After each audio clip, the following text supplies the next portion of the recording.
Good morning class. Last class में हमने क्या किया था, सिग्निफिकेंट फिगर्स को पढ़ा था और उनसे रिलेटेड कैलकुलेशंस करी थी, जो एक मेजरमेंट प्रोसेस का हिस्सा था आपके पास। इसी मेजरमेंट प्रोसेस को आगे बढ़ा रहे हैं। लास्ट क्लास में ये भी डिस्कस हुआ था कि मेजरिंग प्रोसेस जो है फिजिक्स में बड़ा इंपॉर्टेंट है। किसी भी मैथ्स की हेल्प लिए बिना आप किसी भी फिजिकल फिनोमिना को पढ़ ही नहीं सकते एक्चुअली में, ठीक है। उसको उसकी एग्जैक्ट फॉर्म जानने के लिए, उसके बारे में स्टडी करने के लिए आपको कहीं ना कहीं मैथ्स की हेल्प लेनी पड़ेगी, ठीक है। तो मेजरमेंट एक बड़ी इंपॉर्टेंट चीज़ है फिजिक्स के अंदर। तो मेजरमेंट को आगे पढ़ते हैं हम, मेजरमेंट किया कैसे जाता है ये सब। इसमें हम पहले स्टार्ट कर रहे हैं, what is a physical quantity. What is a physical quantity. Physical quantity क्या होती है, इस पे आते हैं। देखिए, फिजिकल क्वांटिटीज़ वे चीज़ होती है जिनको मेज़र करना ज़रूरी है किसी भी फिनोमेना को एक्सप्लेन करने के लिए।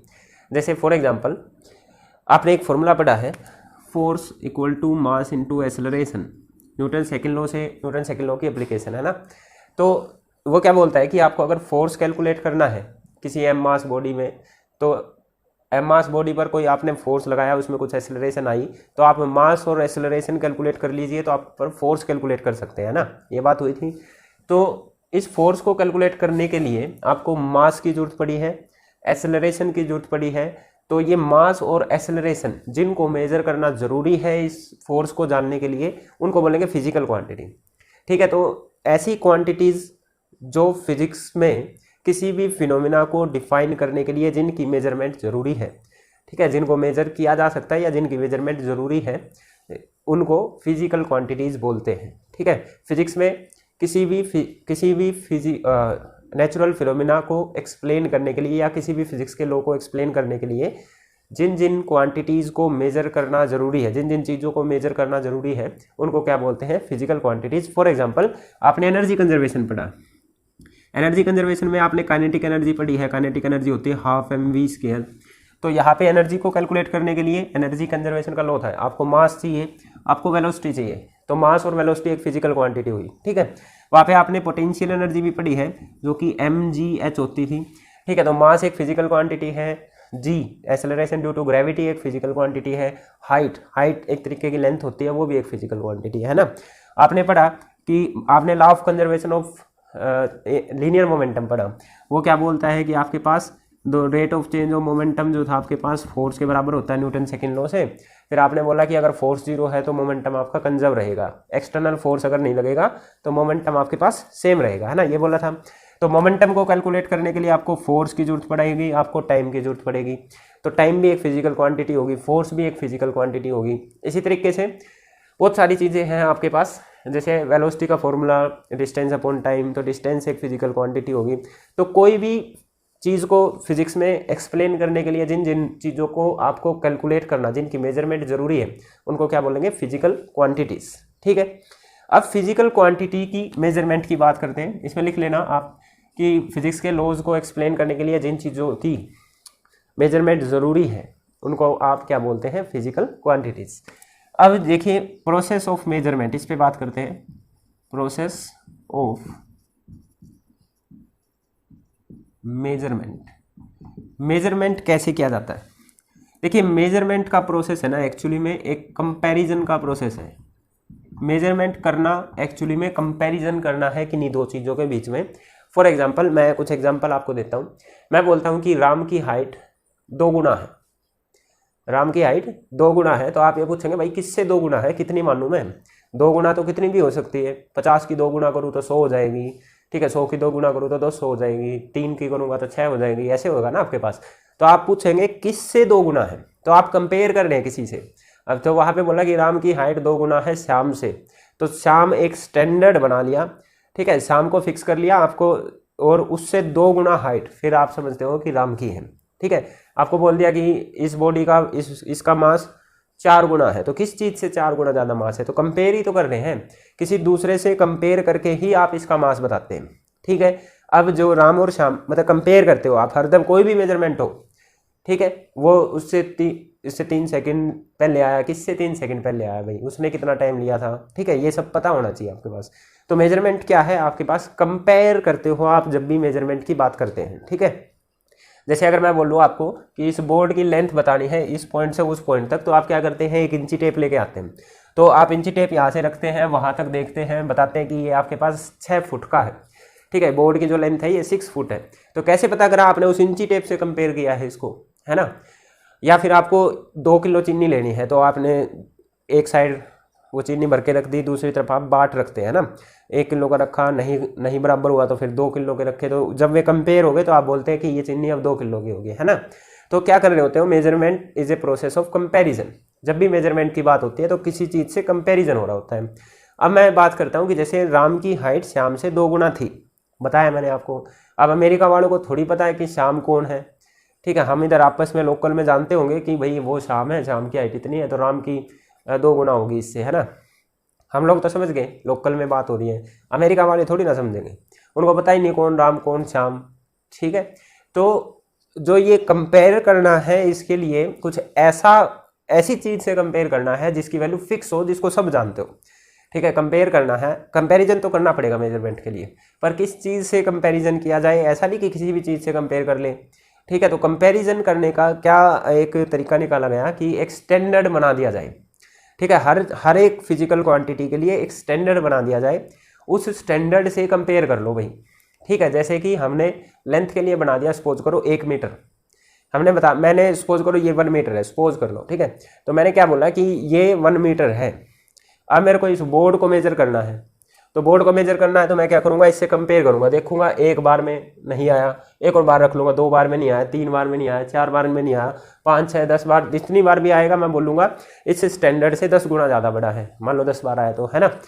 तो क्या तरीका अपनाया गया कि एक स्टैंडर्ड बना लिया जाए हर फिजिकल क्वांटिटी के लिए, उस स्टैंडर्ड से कंपेयर करके उन फिजिकल क्वांटिटीज को मेजर किया जाएगा, ठीक है। इन स्टैंडर्ड को, जो स्टैंडर्ड चूज किया गया है कंपैरिजन के प्रोसेस के लिए, किसी भी फिजिकल क्वांटिटी के कंपैरिजन के लिए जो स्टैंडर्ड चूज किए गए, उनको बोला गया unit. The standard chosen for comparison is called unit of a physical quantity। Unit जैसे मीटर, सेंटीमीटर, किलोग्राम, है ना। Unit of a physical quantity, किसी भी फिजिकल क्वांटिटी को जिस स्टैंडर्ड से आप कंपेयर करके उसकी बताते हैं ना, उसकी मेजरमेंट बताते हैं, मेजरमेंट करते हैं, उस स्टैंडर्ड को आप क्या बोलते हैं, उस फिजिकल क्वांटिटी की यूनिट बोला जाता है, ठीक है।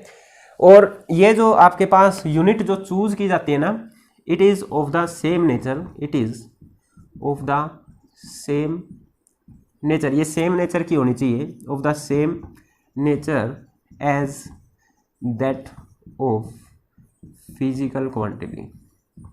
भाई जिस टाइप की फिजिकल क्वांटिटी है उसी टाइप की उसकी वो चूजन स्टैंडर्ड होना चाहिए, है ना। जैसे लेंथ को आपको मेजर करना है तो किसी लेंथ वाली चीज से ही कंपेयर करो, ऐसा ना कि मास को लेंथ से कंपेयर करने लग जाए, है ना। ओके भाई, लेंथ में क्या होता है, लेंथ कैसे डिफाइन करते हो आप, कि किसी भी 2 पॉइंट्स के बीच की पाथ कितना डिस्टेंस है, 2 पॉइंट्स के बीच का पाथ लेंथ कितनी है ना। तो ऐसा इसी टाइप की आपको क्वांटिटी चूज करनी है जिसमें 2 पॉइंट्स के बीच की लेंथ ही मेजर कर रहे होते हो आप।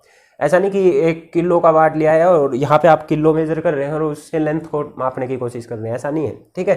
तो जो उसका नेचर होगा, जो यूनिट आप चूज कर रहे हो उसका नेचर वैसा ही होगा जैसा आपके पास फिजिकल क्वांटिटी का होता है। बात समझ में आई, ठीक है। एक बार रिपीट कर रहा हूँ, फिजिकल क्वांटिटीज़ उन क्वांटिटीज़ को बोलते हैं जिनकी मेजरमेंट ज़रूरी है किसी भी नेचुरल फिनोमिना को ऑब्जर्व करने के लिए या किसी भी नेचुरल फिनोमिना की स्टडी करने के लिए, ठीक है, या किसी भी फिजिक्स के लॉ को स्टडी करने के लिए। फिजिकल क्वांटिटीज़ की मेजरमेंट जो होती है, मेजरमेंट का जो प्रोसेस होता है वो किसी ना किसी चीज़ से कंपेयर करके मेजर करी जाती है, ठीक है। तो कंपैरिजन का प्रोसेस किस चीज़ से कंपेयर करें, इसके लिए कुछ स्टैंडर्ड बनाया गया ताकि सभी उसी स्टैंडर्ड को फॉलो करें, ठीक है। तो स्टैंडर्ड कौन बनाता है, ये एक आपके पास general conference of weights and measurement होती है, आपके पास एक संस्था है जो ये स्टैंडर्ड बनाती है।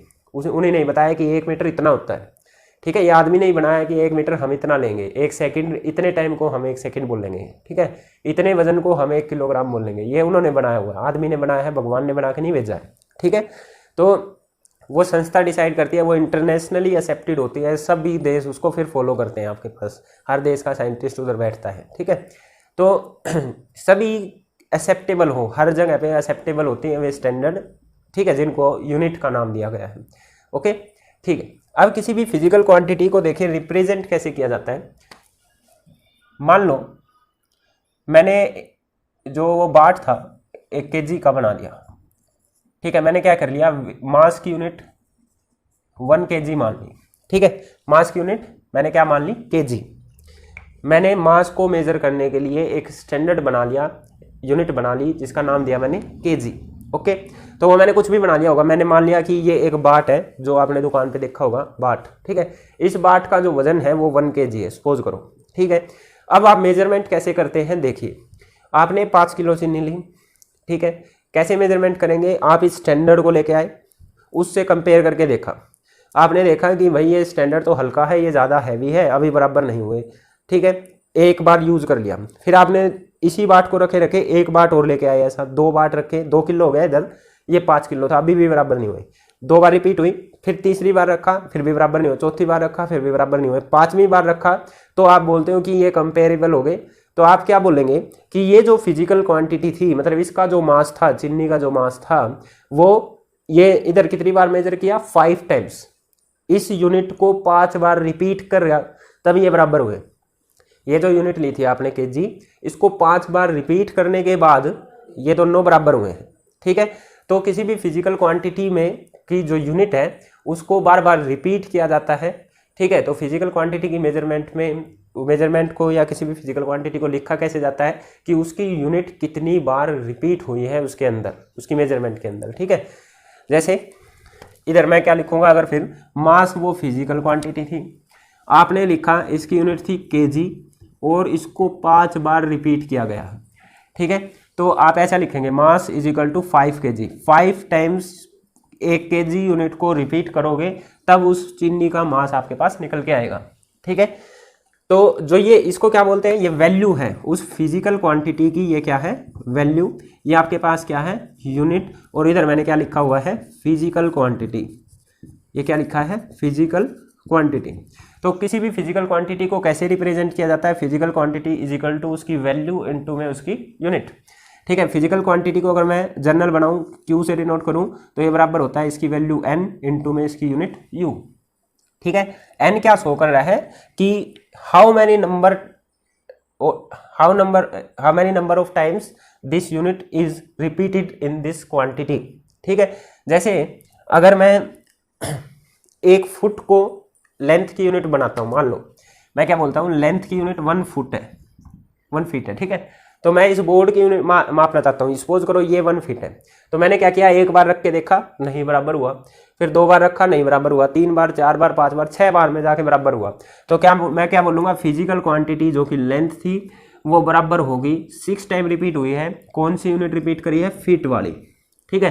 तो length is equal to 6 feet. तो किसी भी फिजिकल क्वांटिटी की मेजरमेंट कैसे होती है, उसके लिए आप एक स्टैंडर्ड चूज करते हैं, स्टैंडर्ड इंटरनेशनली एक्सेप्टेड होता है, और उस फिजिकल क्वांटिटी की वैल्यू कहाँ से आती है, जो ये वैल्यू लिखते हो, ये वैल्यू वहाँ से आती है कि कितने टाइम्स आपके पास वो उसकी यूनिट उसमें रिपीट हुई है, ओके, ठीक है। तो किसी भी फिजिकल क्वांटिटी की रिप्रेजेंटेशन ये होती है, physical quantity is equal to उसकी वैल्यू इनटू में उसकी यूनिट। ये फिजिकल क्वांटिटी का मैग्नीट्यूड आया आपके पास, किसी भी फिजिकल क्वांटिटी का मैग्नीट्यूड ऐसे रिप्रेजेंट किया जाता है, ठीक है। मैग्नीट्यूड से मेरा मतलब है, अभी मैं डायरेक्शन की बात नहीं कर रहा हूँ, आगे जाके हम स्केलर वेक्टर्स पढ़ेंगे, तो वेक्टर्स की जब बात होगी तो वहाँ पे डायरेक्शन भी चलेगी, फिलहाल अभी डायरेक्शन की कोई बात नहीं है, ओनली मैग्नीट्यूड की हम बात कर रहे हैं। तो किसी भी फिजिकल क्वांटिटी का magnitude Q is equal to NU इस तरीके से दिखाया जा सकता है, मतलब कि उसकी वैल्यू लिखो और उसके साथ यूनिट लगा दो, तो वो फिजिकल क्वांटिटी की रिप्रेजेंटेशन हो जाती है आपके पास, ओके, ठीक है। इसी में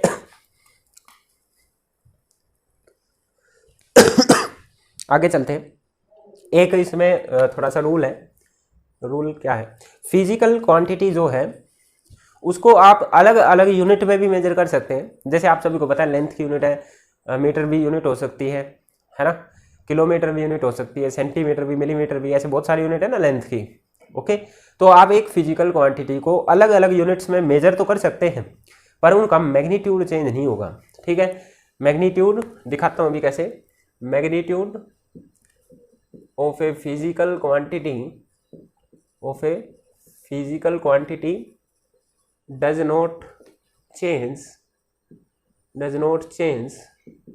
with change in unit। Unit change करने से मैग्नीट्यूड चेंज नहीं होगा, इक्वल का साइन है। जैसे फॉर एग्जांपल कोई लेंथ थी 1 मीटर के बराबर, ठीक है, मैं इसको सेंटीमीटर में मेजर करना चाह रहा हूं, तो यहाँ पे आप 1 मीटर को 100 सेंटीमीटर लिख देंगे, ठीक है, बराबर का साइन ही तो लगा है, मतलब कि फिजिकल क्वांटिटी का मैग्नीट्यूड यहाँ पर भी बराबर ही था, यहाँ पर भी बराबर था, लिखा बराबर में ही जा रहा है। तो magnitude of a physical quantity does not change, ठीक है, विद चेंज इन यूनिट। बराबर का ही तो साइन आया भाई, आपने मीटर एक यूनिट थी उसको सेंटीमीटर में चेंज कर दिया, पर फिर भी बीच में इक्वल का साइन आ रहा है आपके पास। ओके, तो ये याद रखेंगे। यहाँ से मैं क्या लिख सकता हूँ, फिजिकल क्वांटिटी जो Q थी उसको मैं किसी एक यूनिट में N1U1 से लिख रहा हूँ। यहाँ पे देखिए वैल्यू 1 है, जो यूनिट थी वो U1 थी, ये इक्वल रहेगा, वैल्यू चेंज होगी ना, एक थी दूसरी जैसे यूनिट आपने चेंज करी तो 100 बन गया, तो वैल्यू चेंज होगी तो इसको आप N2 लिख सकते हैं, यूनिट भी चेंज करी है इसको U2 लिख सकते हैं, ठीक है। तो फिजिकल क्वांटिटी में आप N1U1 एक सिस्टम ऑफ यूनिट में अगर ऐसा लिखेंगे तो दूसरी में आप N2U2 लिखेंगे, ठीक है, पर बीच में आएगा इक्वल का साइन, बीच में आएगा आपके पास इक्वल का साइन। अब इसमें देखते हैं हम, आपको क्या पता है कि यूनिट U1 जो है वो बड़ी है U2 से, भाई unit U1 if unit U1 is greater than U2, U1 कौन सी थी, मीटर, U2 कौन सी थी, सेंटीमीटर। आप सभी को पता है ना कि मीटर बड़ा होता है, सेंटीमीटर छोटा होता है, ठीक है, तो मीटर वाली यूनिट अगर सेंटीमीटर वाली यूनिट से बड़ी है, ये बात कर रहा हूं मैं फिलहाल, ठीक है। अगर U1 यूनिट U2 से बड़ी है तो N1 और N2 के बारे में आप क्या बोल लेंगे, ये बता दीजिए मेरे को, ठीक है। तो N2 आपके पास बड़ा होगा N1 से, कैसे, देखिए U1 यूनिट U2 यूनिट कौन सी बड़ी बोल रहा मैं, U1, इसमें U1 बड़ी है ना मीटर, तो N1 N2 कौन था, N1 कंपेयर करिए, N1 किसके बराबर है, 1 के बराबर, यहाँ पे N2 किसके बराबर, इससे कंपेयर करने ना, N1 तो 1 के बराबर है, N2 किसके बराबर है, 100 के, तो कौन बड़ा है, N2, ठीक है। तो जब भी जो यूनिट बड़ी होगी उसका मैग्नीट्यूड छोटा होगा, ठीक है, उसकी वैल्यू छोटी होगी, मतलब कि ये वैल्यू क्या दिखाती थी, कितने नंबर ऑफ टाइम्स वो यूनिट आपके पास रिपीट हुई है ना। तो जितनी बड़ी यूनिट आप यूज करेंगे उसकी वैल्यू उतनी ही छोटी लिखते जाएंगे। फॉर एग्जांपल आप मान लो 5000 मीटर लिख रहे हैं, आपने मीटर में मेजर किया, इसकी वैल्यू कितनी है 5000, मैं इसको बड़ी यूनिट में कन्वर्ट करना चाह रहा हूँ, मीटर की जगह मैं किलोमीटर लिखना चाह रहा हूँ, तो ये कितना आ जाएगा, बस 5 किलोमीटर, है ना। तो अगर आप यूनिट बढ़ा देंगे, यूनिट बढ़ जाएगी तो वैल्यू छोटी हो जाएगी, पहले यूनिट छोटी थी तो वैल्यू 5000 थी, यूनिट बढ़ा दी तो वैल्यू कम होगी, है ना, समझ में आ रही है बात। तो इसका उल्टा भी लिख सकते हैं, अगर यूनिट छोटी है तो दूसरे का मैग्नीट्यूड ज़्यादा हो जाएगा, बात समझ में आई। अगर ज़्यादा बड़ी यूनिट है तो वो कम टाइम्स रिपीट होगी, सीधी सी बात है। आप मान लो 1 किलोमीटर को मेजर करने गए, ठीक है, मीटर में जाओगे तो 1000 बार मीटर को रिपीट करना पड़ेगा, किलोमीटर में जाओगे तो एक ही बार में बोल दोगे 1 किलोमीटर है ये, है ना। तो 1000 तो ज़्यादा बड़ी वैल्यू है, छोटी यूनिट में ज़्यादा वैल्यू जाएंगी क्योंकि ज़्यादा बार रिपीट करनी पड़ेगी, ओके, बड़ी यूनिट में आपको कम रिपीट करना पड़ेगा तो कम वैल्यू आएगी। ये तो सिंपल सी बात थी, अब मैथ्स में इसको यूज़ करते आए हैं, ठीक है। इसलिए तो ऐसा करते हैं, आप किसी छोटी यूनिट से बड़ी यूनिट में जाना हो तो वैल्यू कम आएगी, किसी छोटी यूनिट से बड़ी यूनिट में कन्वर्ट करना हो तो वैल्यू कम आएगी, यही तो बात है ना। छोटी यूनिट से बड़ी यूनिट में जाना है तो वैल्यू कम आएगी, इसलिए आप हरदम भाग करते हैं। जैसे आप मीटर से किलोमीटर में चेंज कर रहे हो तो आप भाग करते हैं। जैसे मान लो आप 5000 मीटर को किलोमीटर में कन्वर्ट करना चाह रहे हो तो क्या करेंगे, 1000 से भाग करते हैं ना भैया। आप क्या करेंगे, 5000 मीटर को किलोमीटर में भाग करें, किलोमीटर में करना चाह रहे हैं, छोटी यूनिट से बड़ी यूनिट में जा रहे हो, बड़ी यूनिट की वैल्यू कम होती है तो भाग करते हैं आप, ये 5 किलोमीटर के बराबर आएगा, है ना। अगर आप बड़ी यूनिट से छोटी यूनिट में जा रहे हो तो वैल्यू ज़्यादा आती है, भाई बड़ी यूनिट तो कम में मेजर कर लेती है, छोटी यूनिट में जाओगे तो बहुत बार रिपीट करना पड़ेगा।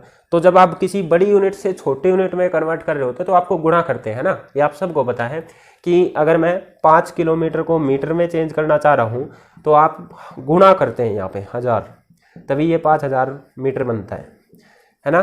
तो बड़ी यूनिट से छोटी यूनिट में जाना है तो गुणा करते हैं, मैथ्स में सीखा हुआ है।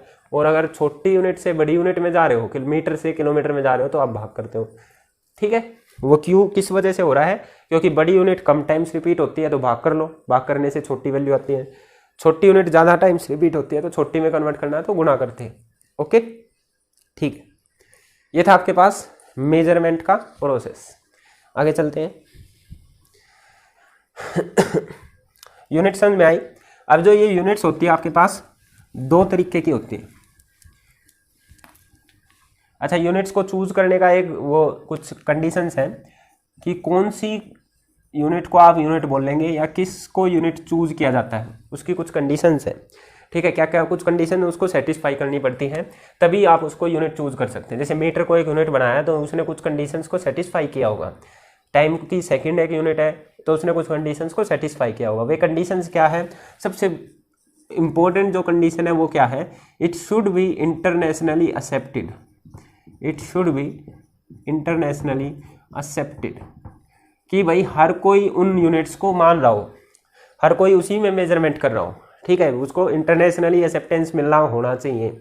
ऐसा नहीं कि हम बोलते हैं कि हम मीटर में लेंथ को मेजर करेंगे, अमेरिका वाले बोले कि नहीं भाई हम तो मीटर को जानते ही नहीं, है ना, तो फिर कन्फ्यूजन होएगी। आप यहाँ से किसी लेंथ को मीटर में मेजर करके लेके जाओगे, वहाँ पे वो बोलेंगे पता नहीं, वो और किसी चीज़ में मेजर कर देंगे। तो ऐसी कन्फ्यूजन नहीं होनी चाहिए, इंटरनेशनली एक्सेप्टेड होना चाहिए। हम यहाँ टाइम को सेकंड में मेजर करते हैं तो वहाँ पर भी हर जगह पे टाइम सेकंड में मेजर हो रहा होता हो। ठीक है, हर एक को उसकी नॉलेज हो कि टाइम सेकंड में मेजर होता है। ओके, तो इंटरनेशनली एक्सेप्टेंस होना चाहिए, हर एक उस पर सहमति देता हो कि हाँ भाई हम इस फिजिकल क्वांटिटी को इस यूनिट में मेजर करेंगे। ओके, आगे चलते हैं। एक तो इंटरनेशनली एक्सेप्टेड होनी चाहिए, दूसरा क्या है आपके पास, ईजिली एक्सेसिबल होनी चाहिए। इसका जो एक्सेस है वो ईजिली होना चाहिए, मतलब हर एक के पास, जैसे कॉमन, जैसे टाइम को सेकंड में मेजर करते हैं तो घड़ी लगभग सबके पास है ना। आप केजी में वेट को मेजर करते हैं तो वो जो वेट का जो रेप्लिकाज है, रेप्लिका होता है मतलब कॉपी है वेट की, है वो एक्चुअल वाला स्टैंडर्ड नहीं है, वो पढ़ेंगे आगे जाके। एक्चुअली में 1 किलो किसको बोलते हैं, एक्चुअली में 1 सेकंड किसको बोलते हैं, हमने उनकी नकल बना के सबको बांट रखी है। जैसे स्केल सबके पास है लेंथ मेजर करने के लिए, है ना, इंची टेप घर में सबके पास है, तो इस तरीके से वो ईजिली एक्सेसिबल होना चाहिए, सभी के पास होना चाहिए। ठीक है, तो दूसरी कंडीशन ये होगी।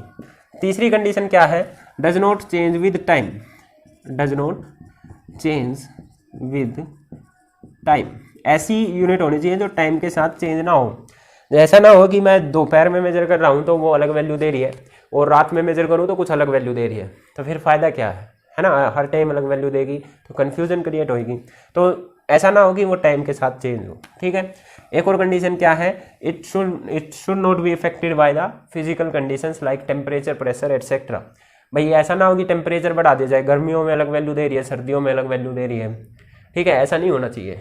ओके, तो it should not be change, it should not be changed with change in physical conditions, change in physical conditions. Physical conditions से मेरा मतलब है लाइक टेम्परेचर, प्रेशर एटसेट्रा। ठीक है, टेम्परेचर प्रेशर के साथ ही चेंज नहीं होनी चाहिए। ऐसा नहीं है कि गर्मियों में अलग वैल्यू, सर्दियों में अलग वैल्यू, हर टाइम पे लगभग एक ही वैल्यू होना चाहिए। ठीक है, एक और इसकी कंडीशन है नंबर 5 जो कि सबसे ज़्यादा इंपॉर्टेंट है, वो है it should be accurately defined, it should be accurately defined.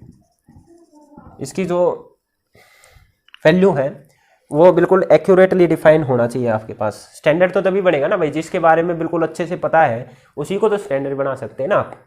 ठीक है, तो वो एक्यूरेटली डिफाइन होनी चाहिए, सबको पता होना चाहिए ये वैल्यू कहाँ से आई आपके पास। ओके, ठीक है, टाइम के साथ चेंज नहीं होनी चाहिए, सब इजीली एक्सेसिबल होनी चाहिए, सभी इसको एक्सेप्ट करते हो, इस टाइप की इसमें हमारे पास कंडीशंस होती हैं। ओके, चलिए आगे चलते हैं।